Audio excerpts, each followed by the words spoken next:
Kıyналбай келдиңер деп мени вопрос берсе.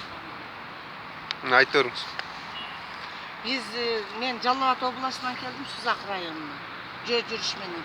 18-inde чыгып кеткенбиz, 7-канал тартып телевидение, интернеттерде жүрөбүз. Бүгүн жетип келдик. El бар экен, жұрт бар экен, кыйналдык жолдо. Көп бастык, кутубуз ооруп, ден соолугубуздан ажырадык. Элдер үйүнө алып кирип, чай-пай берип, түн өттү. Кыйналганда үшүп караңгы жерлерде машиналарына салып алып, мына бүгүн 8-9 күн дегенде келип калдык. Мына балдар дагы силерге дагы рахмат. Бизди неме кылып тарттыңар, тосуп алдыңар. Рахмат. Эми жөө жүрүшүбүзгө азыр мэриядан уруксат алдык. 27-синен баштап дагы Бишкек шаарында улантабыз жөө жүрүшүбүздү.